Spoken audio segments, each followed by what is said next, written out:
All right, welcome into another edition of Catching Up with Tommy Mac podcast here on 1010XL's podcast platform, 1010XL.com. Of course, the 1010XL app.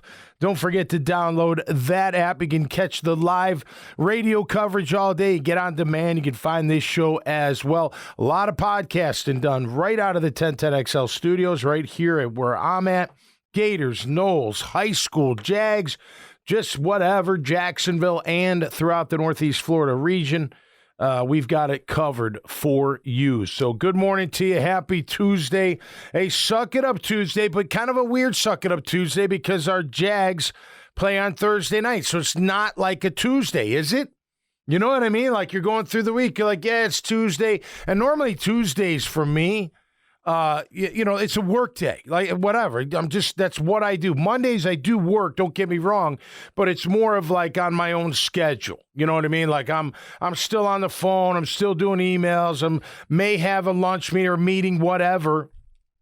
But I'm working, but I don't have to be anywhere. Normally I keep my Mondays kind of open, if you will. But Tuesdays you go to work. But this week our Jags are on Thursday night. So Thursday night's it's definitely the beginning of the weekend. So short week. Hey, bosses out there, give them Friday off. Let them work remote. You know what I'm saying? Let them get after it at home. But hopefully it will be a victory. This show, Grammage, and good morning to Grammage. How are you, buddy? Sir. Good morning. How are you doing? I'm doing great, feeling great. Over the injury that I had last week, which was a pain in the ass, but I'm back good, feeling good about our team. We've got a lot to cover in this show because we're going to recap what we saw Sunday, and then we're going to give a little preview of what we think we're going to see on Thursday. Big, hey, listen, credit the Jags and what they have done. We're going to talk all about that and more and look around the NFL maybe a little bit as well right here on Catching Up with Tommy Mac, brought to you by Team Tommy Mac. Just quick announcements. Thursday night, the Ritz, Jack's Beach. We're having a meat event. It's the best hamburger, cheeseburger you will ever have. It's the Tommy Mac Smash Burger. It's with the meat from the Riverbend Ranch. It's phenomenal. We just had a bunch of burgers Sunday, actually, for lunch for the Jags game, and it was, of course, from Riverbend. So come out to the Jags. Just come on out. I'm going to watch the game, too. I'm going to sit at the bar and watch the game, so we'll have a lot of fun there. Coming up this week. And also want to recognize Graffiti American Burger Bar right there in Jack's Beach. Brand new ownership. We are going to be doing a show from there on Thursdays. I'll tell you about that later in the week, but want to welcome them to Team Tommy Mac. It's family friendly. They got games for the kids, pool table for whoever, great food. It's a whole new thing. Whatever, if you've been in there before, whatever your opinion is, this is a new group. I know the group personally. Kelly Harris, personal friend of mine. JJ, of course, and Nick, friends of mine. Make sure you check them out right there on 3rd Street. We'll be doing a show from there. All right, we got to get into this. Team Tommy Mac, I love you. I'll try to single y'all out throughout the show. All right, our Jags crush the Colts 37-20, 9-0 at home. How about that? 9-0 at home against the Indianapolis Colts, the last 9 games. Look, we'll talk about the offense, but we got to start with the defense. Okay, I know it sounds cliche, Grammage. I know it does, but it's real. It's fact. It's truthful. Harass the opposing quarterback, he's going to make bad decisions. He's going to make bad throws. You're going to knock the crap out of him. He's going to maybe start seeing ghosts. What happened to Gardner Minshew? We harassed him all game long. Listen, it's amazing to me their game plan. 55 attempts Gardner Minshew had. 55. You're going to go into a game against the Jaguars, who are very good and rising on defense, getting opportunistic, even more so now, and you're going to put it all in the hands of Gardner Minshew, not Jonathan Taylor, not Zach Moss, not enough, whatever. We don't care. We came out on top, but I was shocked by that. But no mistake about it. You harassed them all game long. 4 turnovers. 3 picks and a sack fumble. I mean, and then we took advantage of it. You know, it's amazing. We scored 37 points, and I'm going through looking at it again, just on the stat. I'll get through the stats in a minute. I'm like, man, how the hell did we score 37 points? I mean, Trevor, he was fine, but he didn't have like this monster day. ETN had a couple of touchdowns, which were fantastic, and the Wildcat touchdown was that was a thing of beauty, man. He is such a weapon. I love that kid, but he was kind of held in check most of the game. So it's just how do we win the game? We got the turnovers, and our offense took advantage of the turnovers. So it was a great job, a great look. I call this a statement game, right? You beat Atlanta, and then you beat Buffalo in London. That was a huge statement game, no question about it. But this one was too, because it was for first place in the AFC South Division. So this was a huge game, a statement game. And what do? We came to play. No jet lag. What's all this? You know what? I love, the Bills. The poor Bills are jet lagged. Really? They're jag lagged is what the problem is. We kicked the crap out of them, and they didn't like it. They got all these damn excuses. You don't see the Jags lagged, do you? I mean, and if there was a game that they could have lagged, was this one. You coming back from London after being there for, 13 days or whatever it is? Or 10, 11 days. I mean, that's a long time from being away from home, being away from your bed, your food, all that stuff. You come. If there was a game to start off flat, this would have been the game. Now, granted, you could sit there and say, well, Minshew, that first drive, he did. We bent a little bit, but we didn't break. And then we came back and shoved it down their throats. And look, we were up 14-3 before they knew it. Maybe that's why they put the ball in Minshew's hands. But, man, I love our QB, and I respect all the QBs out there. But every time the opposing QB is harassed, it brings a big smile to my face. It just changes. You see it, and look, it's not just Gardner. It's not. Did you watch the end of Cleveland and San Fran? Did you watch? I didn't see the end of that game. I didn't watch the game because we were watching the Jet, but they went to it at the end to watch, to see. So he's absolutely harassed. I mean, ridiculously. Every time he's even in shock on Purdy. He can't even get the ball off. I mean, he had an intentional grounding. The guy was on him so fast. I mean, great play calling by the defense coordinator, just getting after hhim. But he did lead them down for the game-winning trying field goal anyway, which kicker missed, which, that's so tough. That's so tough. But anyway, they didn't play well as a team. But he was harassed all game, and you have a bad game. You see it across the board. I mean, look at Herbert last night. He was harassed. You kidding? That Dallas front, they're fun to watch. And I'm happy for Dak, a bounce-back game. He actually played really good last night. I didn't pick him to win. By the way, went 9-5 this week. Not bad. And the Jags were my top confidence pick as a victory, so yeah, I'm the only one that did that. But I felt good about it going into the game. Was there any kind of, would it be a lag kind of game because of what they just came back from? I didn't really think so. And then we buckled down after that first drive and really took over. I think a part of that was Caldwell getting comfortable. Just feeling them out. What kind of game plan were they going to have? I mean, look, the dink and dunk. You play zone with no pressure, Gardner will dink and dunk you to death. You play zone with pressure, he's going to, see ghosts. He was starting to see ghosts. He felt that pressure before it was even there, but the pressure was real. It was there. I mean, we shut down their run. They kind of shut down ours, but only 17 attempts for them.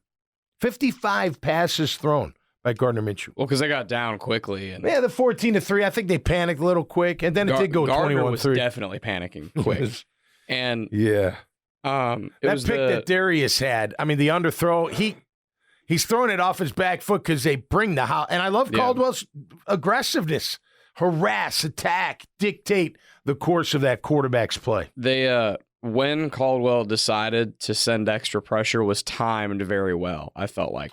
Yeah. I felt like he did it at proper times. Agreed. And I remember, obviously, as you recall, the first drive of the game, the Colts moved it a bit. They were getting down the field. They went right down the field. They didn't score, but they moved got with some success. Yeah. They got 3. And I was at the game with my dad, my mom, my girlfriend, and I'm sitting there talking to my dad about it, and he's like, man, they're really moving the ball. And I'm like, listen, if all they're ever going to do all game is get complete 4- and 5-yard throws, that's going to bite them in the ass at some point. Right. You can't live off No, of you that can't. in the You NFL. can't. At some point, if you have no deep threat, they just crowd you. correct. Yeah. At some point along a drive, you're not just going to score touchdown after touchdown after touchdown doing that, because at some point, this is exactly what happened. They're going to get behind the chains at some point doing that. Yep. Incomplete pass, false start, holding call, and we were getting after Minshew, so a sack maybe. Yep. At some point when you get a little bit behind the chains, that doesn't work anymore. You've got to eventually get down the field a little bit more. Well, you can't do it on it alone. You got to have the running game to go Correct. a successful running. Then you can do that. Then you Right, pick up that's fair. 5 on the ground, 7 through the air. 4, you know what I mean? Whatever. Take a shot, you know what I mean? Not where they're pinning their ears back. Trayvon Walker had a great game. They all had very good games. I want to talk about them, all the defense, most of the defense in a second. But I want to single out Josh Allen. Is it crazy to think that in Josh Allen's 5th year, he is developing still and developing into a almost dominant pass rushing 3-4 outside backer? I don't think so. I mean, if you don't think he's developing into that at all? No. I'm saying it's not crazy to think that. Oh, okay. I'm saying I agree with you. Thank you. Okay. I mean, because I'm just like, man, he is really that strip sack, Grammage, and sorry to call you. You're good. That was another thing of beauty. That was that dip, and I'm telling you, it looks more natural. Can it be? I know this. When I was 28, 29, I felt like that was my prime athletically. Like I was big as I was going to be, fast, just for me. You know what I'm saying? Like I felt tremendous. And yes, I definitely got better throughout, from college, throughout being out, starting at age 25 to 29 and being the starter. You know what I mean? Like definitely developed. I think he is. And I think if he can continue, Grammage, with that kind of confidence and that kind of play, with what? It's just that he's working. You can tell he's working on his craft. Trayvon Walker's still young. He's trying to bull rush every damn time. And he had a good game, don't get me wrong, but you can't bull rush every darn time, because what do? You give up your chest. And all they do is hit you. Now, all they got to do is anchor enough. Not many guys are going to run right over. You may push them back into the quarterback. That happens. I understand that. But for the most part, they just anchor, and then they got you. When you can come around the corner and dip, there is no chest. There's the back, and it's on an angle that you can't even get your hands on. You're going to be punching air. That's where he's developing into, and I think that makes those are the ones. Look at all the great pass rushers in the league today and yesteryear. The ones that had that natural dip with speed and all the other stuff. I'm talking the great ones. Go single Taylor, Derek Tom, all of them. I don't care who. Natural dip around that bend. And You got to be. I love it. You have to be elite at running a U. Getting right around and then coming back and getting the QB. And he's a big guy. He's 6'5", so he's not a small. None of them are that small, but it's not like he's 6'2", 6'3". He's 6'5", having to get around. But anyway, his strip sacks becoming. And I love how he's leaving his feet to get there. You know what I mean? That's what I'm talking about. You get around the bend, you launch. Get around the bend, you launch and have a chance at that ball. And it's just a thing of beauty. I got to continue on the defense. I'm gushing over Aluakin. I'm gushing over Lloyd. I know that the thumb, whatever. I don't care. The guy's making plays. He's all over the place, man. I told you during camp, he looks like a star in the making. Maybe it's coming together for the young man, but him and Foye, Foye. There's no wasted motion with Foye. A lot of guys, including myself, you take false steps. You might have a bad read. You might go this. It doesn't look like he has any wasted movement. There's no he's just boom, boom, boom. Knows where the play's going, makes a sure tackle, can cover, can blitz. I love what I say, A and B gap blitzes, Grammage, didn't I on Friday? What'd you see on Sunday? Not all the time, but enough. A and B gap blitzes, especially with a guy like Gardner, get in his face. When you talk pressure, it's in the face pressure that really messes up a quarterback. And then you get the ends coming around. Now he feels like he's in this cocoon. And the only way out is to throw the ball or get hit. And sometimes they're not open. You don't want to throw the ball, etc. But great job by the defense.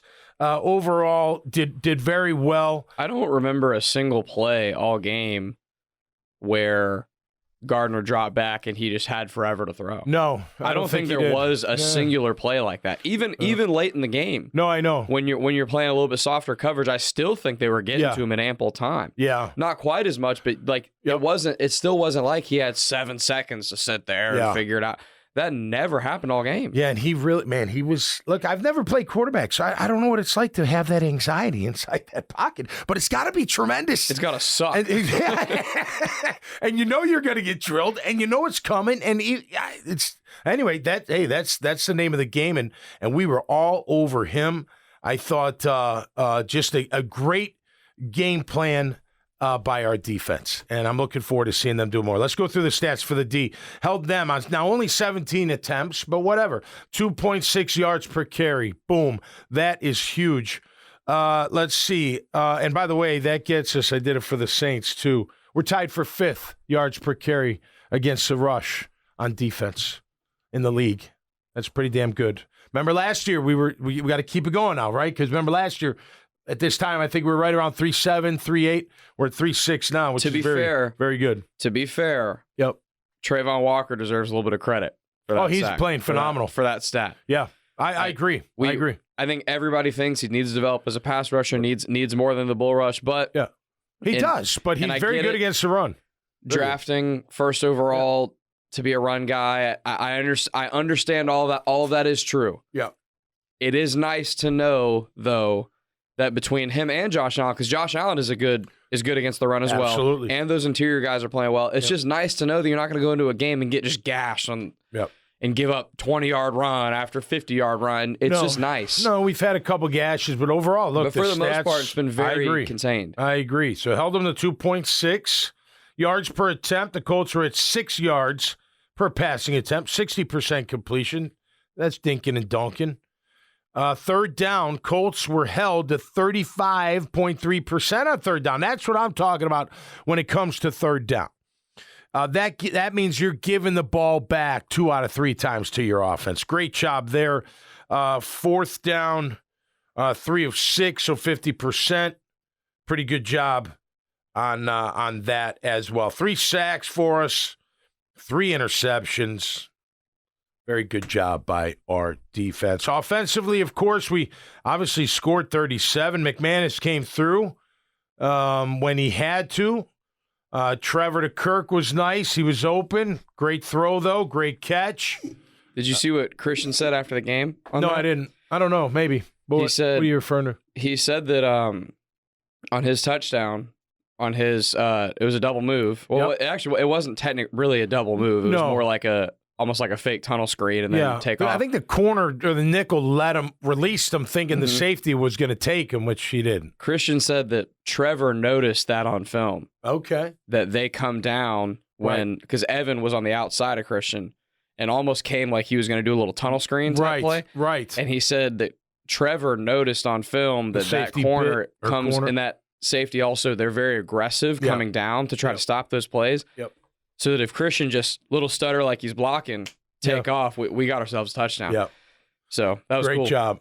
Great job. 26-yarder, I believe. And that was a great touchdown.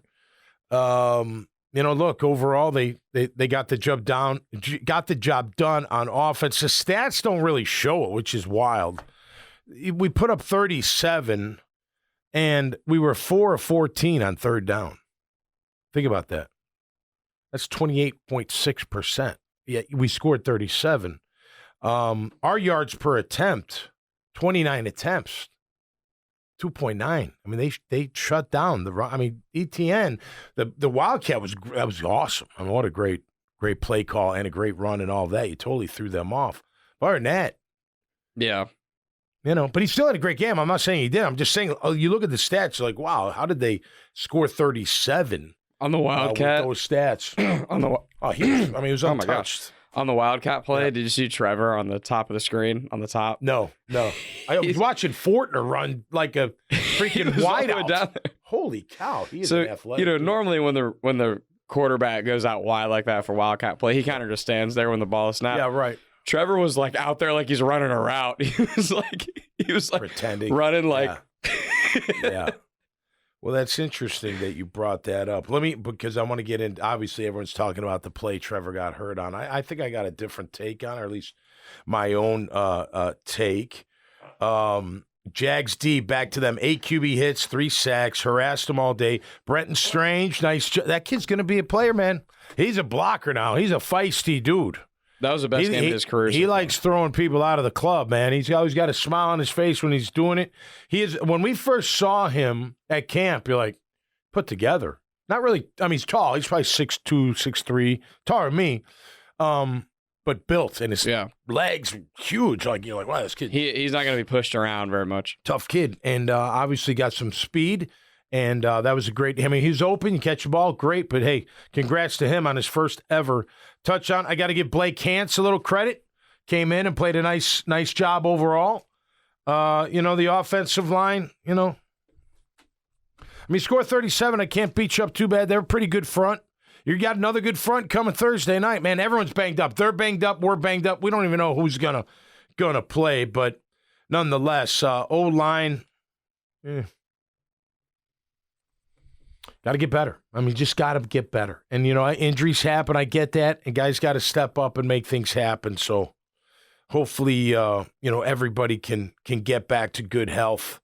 Look, let's talk real quick. And I'm just going to give my opinion. I've been kind of talking about it, on Twitter and whatnot. So the play Trevor got hurt on. Okay, everyone's upset that they called that play, that they didn't just hand it to ETN. Whether he got stuffed or not, which he was getting stuffed most of the game, and kick a field goal or attempt to kick a field goal, okay? I'm not saying that's a wrong opinion at all, but what I'm going to say is what they were thinking, okay? So, first of all, Gus Bradley calls a phenomenal blitz from the wide side of the field. It's a wide side blitz. Phenomenal. I mean, it was just a great call. Did he know they were going to try something like that? I don't think so. I just think it was like a run blitz from the outside. If they did try to go to the wide side, we got them. If they're going the other way, well, we're going to shorten it up, and our guys are coming. It's going to hard to be picking us up. It was a great call. Now, Trevor, look, the play design is, and here's the thinking. We didn't do this all game. Now, do we have to do it? No, we don't have to do it. But if it's successful, pretty much the game's over, right? He's going to get the first down. Clock's going to go. You can kneel down after that, whatever, maybe not kneel down yet, but you're more in control. As opposed to you get knocked for a loss or at the line of scrimmage. Maybe McManus makes it. Maybe he does. Maybe I got to give him the benefit of the doubt, but maybe he doesn't. And now they got the ball at the midfield and with a chance to, make the game interesting. I understand the play call thinking. I do, and I'm okay with it. It sucks that they had a better call. So in that sense, we always say this, right? If it works, it's a good call. If it doesn't work, it's not a good call. So in that sense, I agree with it's not a good call. I'm going to credit Gus Bradley for having a great call because I don't know, it's not rocket science. When you got the far side of the field, maybe that's not a bad idea to bring it off the edge, which they did, and disrupt some things, trying to get that ball back, trying to get it back to our offense. And then Trevor's sitting there. By the way, I don't know. Maybe it's strange. Somebody's open. It was strange. He's open, but Trevor has no time because they read it perfect. They weren't fooled on the fake handoff. Maybe those guys didn't sell it enough. I don't know. But by the time he turned, they were right on him. I get he's trying to make a play. I don't agree with whatever the coaches said about he should have just fell down. Look, in the heat of the moment, what do you think? I mean, who was it? Was it Geno, the quarterback for Seattle? Geno Smith. When who was coming at him? Aaron Donald. You went, like that. He could have done that, I guess, and fallen to the ground, but he didn't. He's trying to make a play. It's a shame he got hurt. Hopefully, it's not that bad, and I don't think it's going to be that bad overall. I mean, I think it's easy for people to sit there, armchair quarterback, like, that was, look, here's a scenario, and it's hypothetical because we don't know. Say they hand the ball off. Say they blow up the play because nobody blocked those guys. Say he fumbles. Say he loses 4 yards and we're out of field goal range. I don't know. You don't know the answer. My point is this. Sometimes the other team has a better call on that play. If they don't have that call, he's probably wide open for a first down and more. Is it risky? Okay, you could say that. But you're assuming that handing it off to ETN is an automatic field goal at the minimum, and I'm saying you can't assume that. You don't know. Who knows what could happen? Anything could have happened. We know what happened. The defenders were right on him, and he tried to get out of it. I can't blame Trevor. He's trying to make a play. He's a competitor. I mean, you're trying to get away from him. He almost did. It wasn't, they had a better angle on him, and it is what it is. I totally agree about the falling down and stuff like that, not being with it, because I don't know. You can speak to this. You play in the NFL. Yep. The fastest way to get hurt is don't compete and go 100%. Yeah. And you will get hurt like that. Right. So I just, look, there's a guy barreling down on him. Yep. So Trevor is being an athlete and trying to use his speed to get around. Now, here's a question. I don't know if anybody asked this, but was this another rogue decision by Trev? He had one in the Chiefs game, if you remember, when he rolled out, went into the Chiefs, right? And he went to the left. It was a called and it was a loss. And he kept it. Right. No, I think there was, but I think they expected him to hand that off. No, they did. That's why it was a called handoff. Okay, but he kept it. And right? he treated it like a read option, basically. Right, but it wasn't a read option. Yeah. He kept it. So did I mean, look, I don't know. Who cares? I'm just glad he's going to be okay. Injuries happen. If it was a season-ending, I'd be upset. But again, I get what they're trying to do, and there's no guarantee the other way. So you never know in this game of football, and that's what they thought was best. And in their defense, they didn't run it all game. I mean, what were you thinking? You're thinking they're going to hand the ball off to ETN. So was the whole world.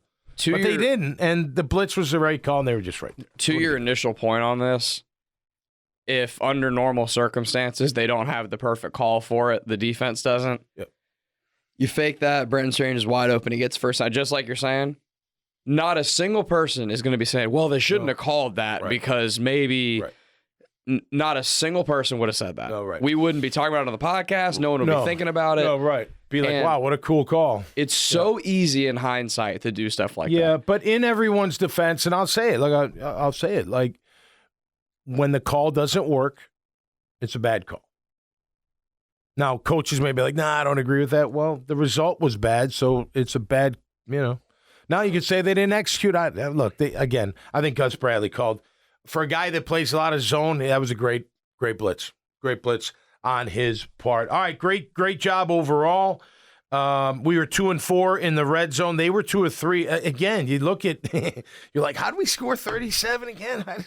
Just wow. But the turnovers led to points, at least 3, pretty much every single time. And that's why turnovers are so important. All right, we're going to get into the New Orleans Saints matchup this Thursday night. Want to recognize Team Tommy Mac, if I may. Chris Lucero's bail bonds don't get thrown in the clink. If you do, he gets you out in a blink. 904-822-BAIL. 904-822-2245. Plug it into your phone. You never know if you or any of your loved ones or friends are going to need it. Azar sausage, man. I had it again this week. Actually, had it last night with some shrimp. Cut it up. Cut it up nice and thin. It was fantastic. Threw it in some pasta. Absolutely incredible. Get to Winn-Dixie, your local grocer. Meat 55, you know about the event. It's Thursday night, 6 p.m. I'll be there. The Tommy Mac Smash Burger will be there, and we're going to drink beers or whatever you want to drink, and we're going to watch some football. It's going to be great at the Ritz in Jacksonville Beach. The Carpet Man Flooring, man, it's not just LVP. He's got tile, he's got hardwood, and he's got carpet. Any kind of flooring, highest quality, at the lowest prices. Check them out on Wells Road in Orange Park and in Jacksonville at St. John's Bluff Road. Of course, truck accident law firm. Go to truckcrashlaw.com. All they do is truck crashes. That's it. There's no, all this fluff and all this stuff. They just get the job done, and that's all they focus on. Check them out at truckcrashlaw.com. Of course, J-Dog Junk Removal and Hauling. Nothing too big, nothing too small, even storm cleanup. I'm talking appliances. I'm talking furniture. They'll come to your residence. They'll come to your place of business, and they will just haul it out of there for you. Try to refurbish most of the stuff so they can give it to veterans and veterans' families. They're veteran-owned, veteran-operated. They have a location right here in Jacksonville and all up and down the East Coast. So if you're listening to this podcast, you're not hearing, but up the East Coast, make sure you check them out at jdogjunkremoval.com. Of course, the Graffiti Burger Bar. Stay tuned. Actually, it's going to be next Thursday. I don't even have to stay tuned, but I'll announce it Friday. Next Thursday, we kick off Tommy Mac's Happy Hour with me and Aaron Beasley.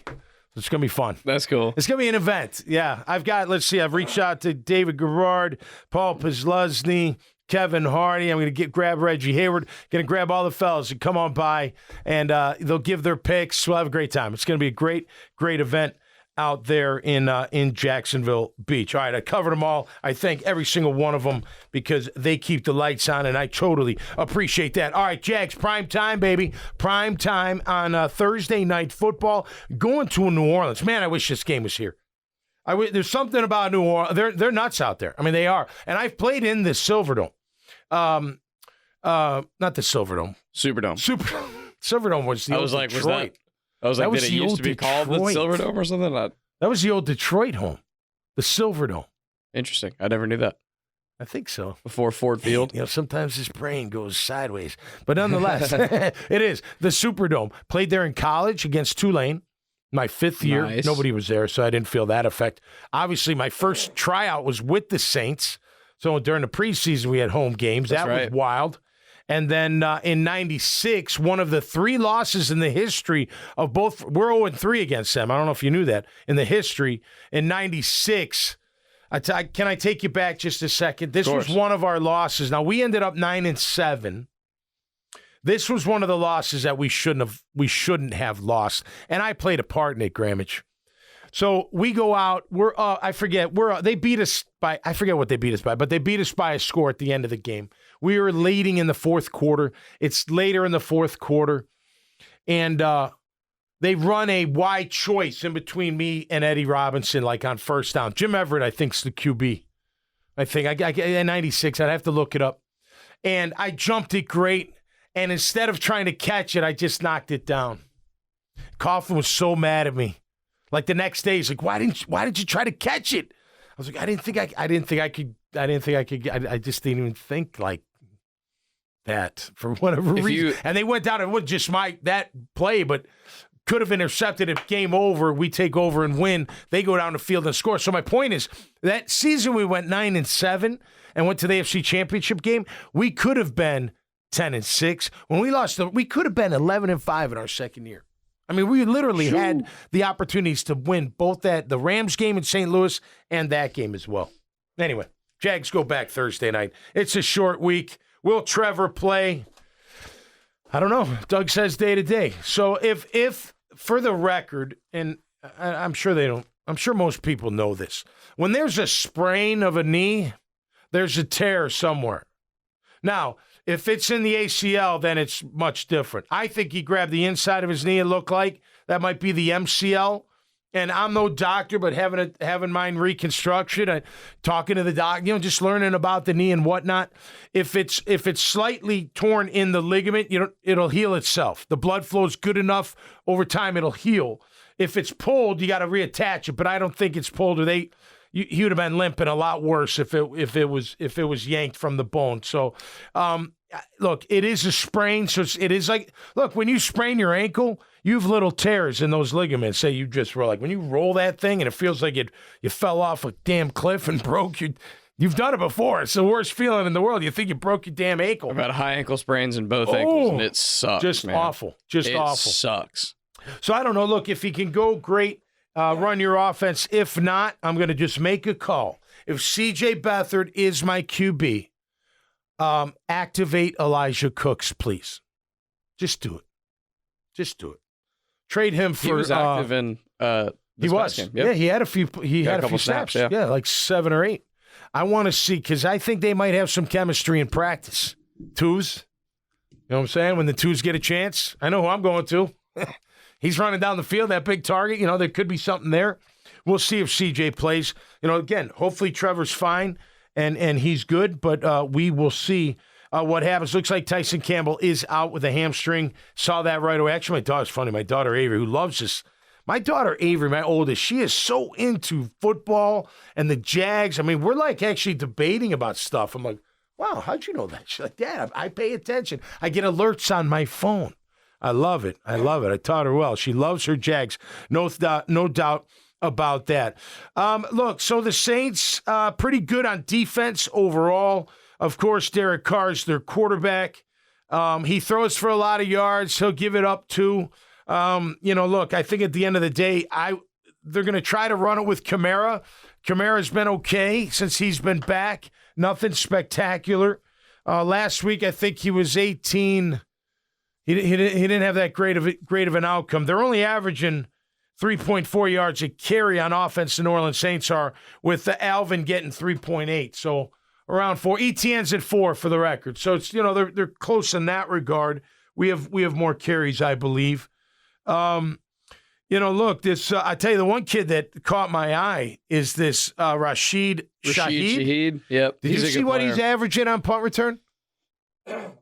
I did not. He's their third wideout, so he's averaging 18 yards, 18.6 yards per catch with 2 touchdowns. They send him deep a lot. He's their deep speed guy.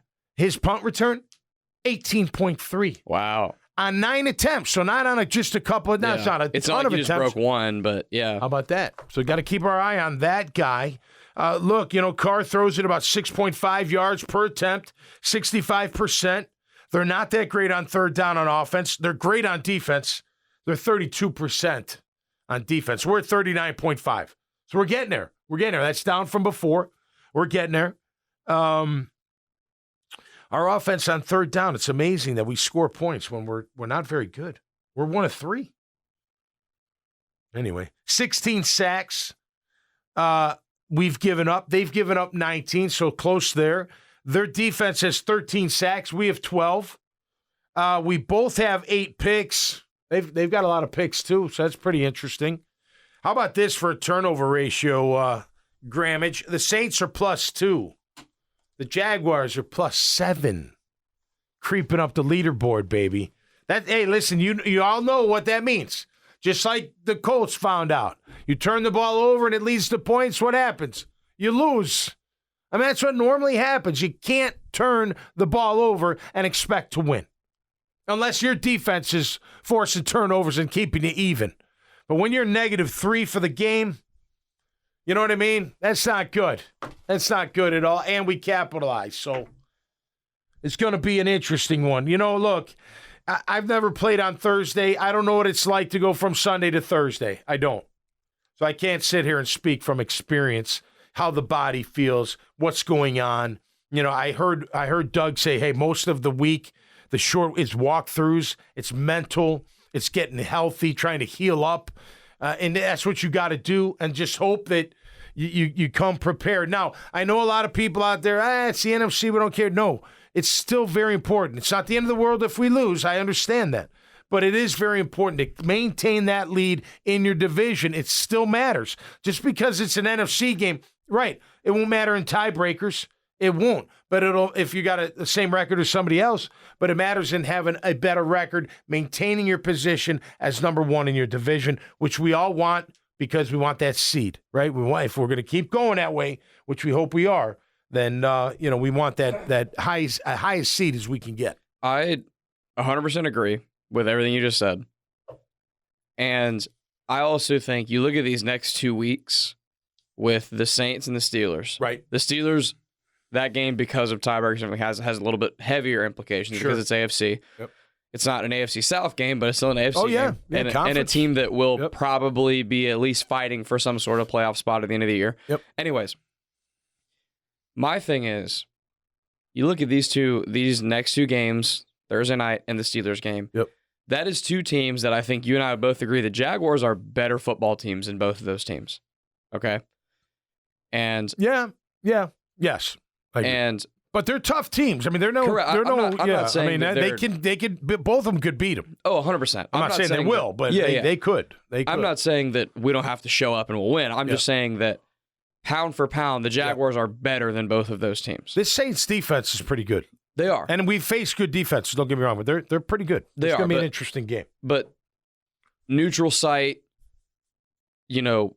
everyone healthy. You'd pick the Jaguars to win. To beat the Saints on any given week, right? If I may. Well, neutral site, yeah, but not there. It's different there. I agree. Wicked loud there. My whole point is you have a prime opportunity to step on the throats of the AFC South in these next 2 weeks. I agree. If you win these next 2 weeks and you're 6-2 going into the bye and the Texans drop one. 5-game win streak. All of a sudden, you're going to have a 3 or 4 game lead on your division heading into the bye week. And you know who's coming into town after the bye week? A really good football team that's going to be healthier than they were on Sunday. I know they lost, but they lost some guys. They were beat up. I don't think that's going to be the case when San Francisco comes here. That'll be a great game, primetime game.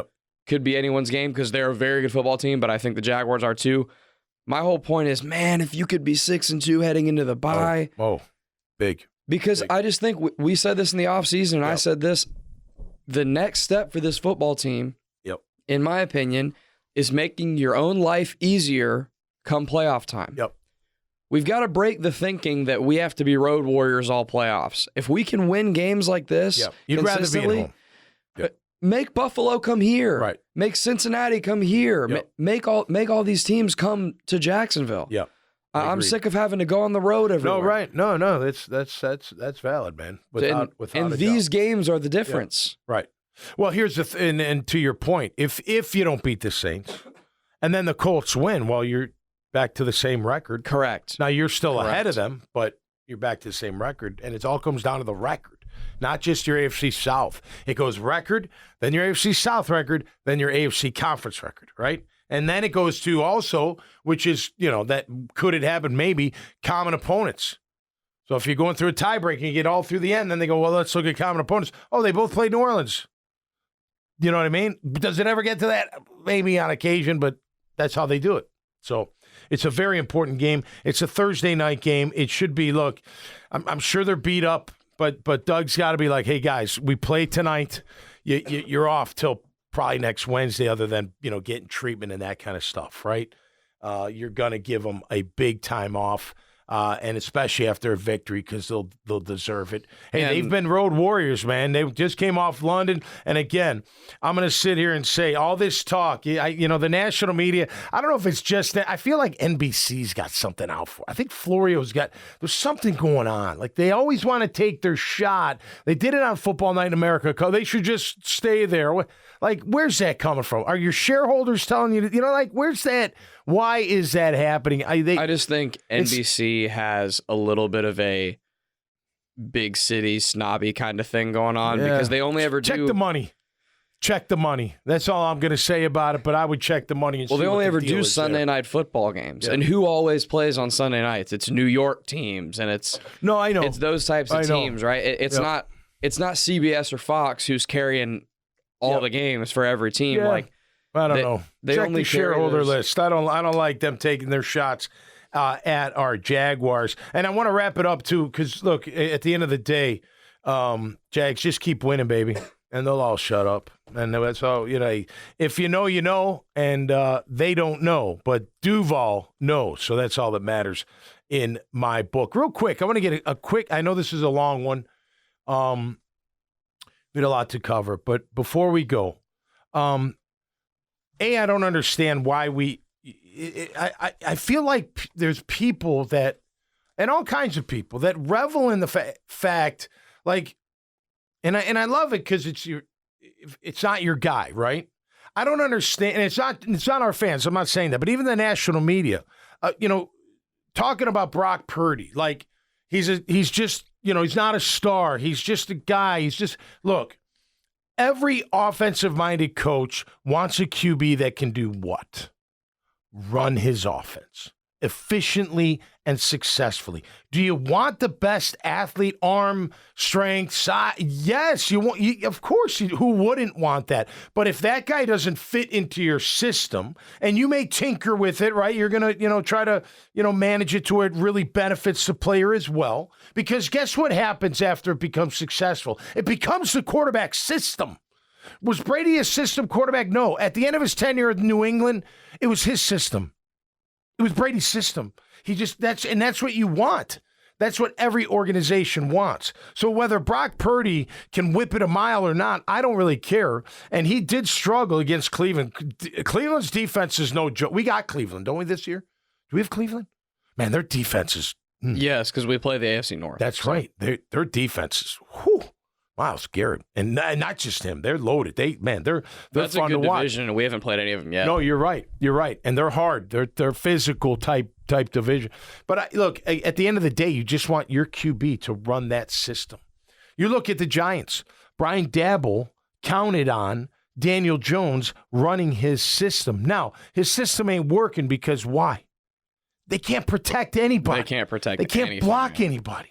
And I know everyone's on the QB, and again, I get it, but you realize, at the beginning of the show, you talk about pressure. You talk about what it does to QBs. They can't play. They can't play efficiently when you're in their face, when they feel the pressure, when you're hitting them, when you're around them. They make bad throws. They see ghosts. They hurry throws. They make bad decisions. They force stuff because it's all coming at them.